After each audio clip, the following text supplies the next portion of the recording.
My name is David William Hughes.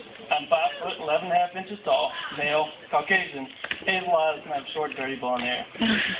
Nathan and I have known each other for the past 20 years, ever since I moved here from Texas in April 1991.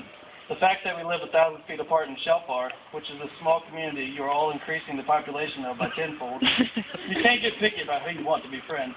As you can tell, it's my decision for best friend. I have to read this speech from a piece of paper, otherwise I begin to get tunnel vision, forget my lines, and ultimately I'll lock my knees and pass out in front of all of you.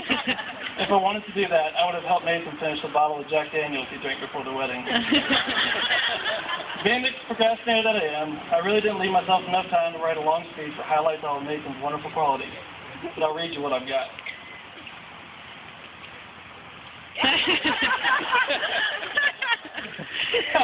Just kidding. He doesn't really have many good qualities at all, so don't worry, the speech will be short. As a matter of fact, I put them on just one piece of paper. Let's start off with hardworking. As many of you know, Nathan is very hardworking and earns everything he works for. So if you think about it, he kind of earned Angie. Seriously, have you seen the rock on her finger?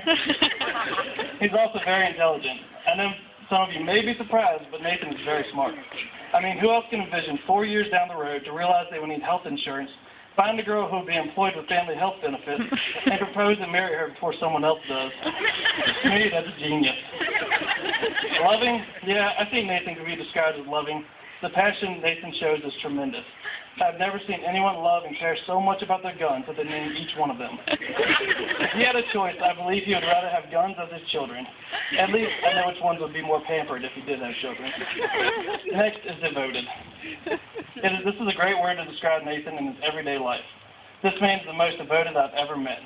When he starts playing a video game, he will not quit until he succeeds. I cannot tell you how many times he's broken game controllers in my presence just because he couldn't save the princess at the end. I can remember 4 years ago at a gathering at Angie's cousin's house, seeing Nathan and this cute little short girl flirting by the radio. Being the good friend that I am, I went over to make sure Nathan had everything taken care of. Of course, I fixed his hair, blew his nose, and got the broccoli out of his teeth. And then he told me he had it from there. They chose the song Huckleberry by Toby Keith. Now, for a first song, this one's pretty intense. The three most repeated lines are, "You're so extraordinary, sweet like maraschino cherry, we'll grow up and we'll get married, I'm going to be your Huckleberry." Here we are, 4 years later, all grown up, gathered at Twin Farms, celebrating what I believe to be fate after playing that first song. A marriage between two of the most wonderful people I've ever met.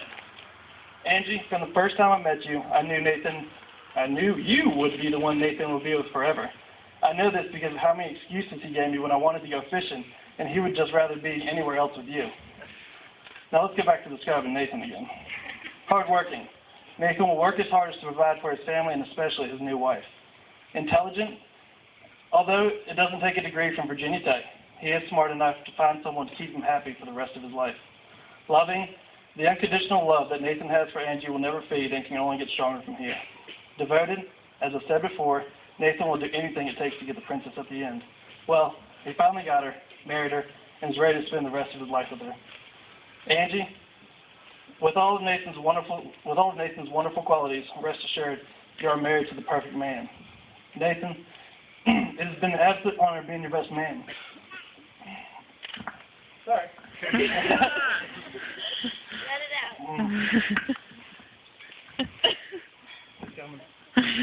I couldn't ask for a better best friend, and I wish you the best of luck with your new beautiful wife. I only hope you can write a speech half as good as this one on my wedding day. Now for a few cliche words of wisdom to the two newlyweds. Love one another and you will be happy. It is as simple and as difficult as that. Angie, treat Nathan like a dog. 3 meals a day, plenty of affection, and send him to the potty before bed. Nathan, I hope you can remember the last time you won an argument, because it will never happen again. It gives me great pleasure to invite everyone to please stand, raise your glasses, and join me in a toast to the couple of the evening, Angie and Nathan. Let me get my champagne.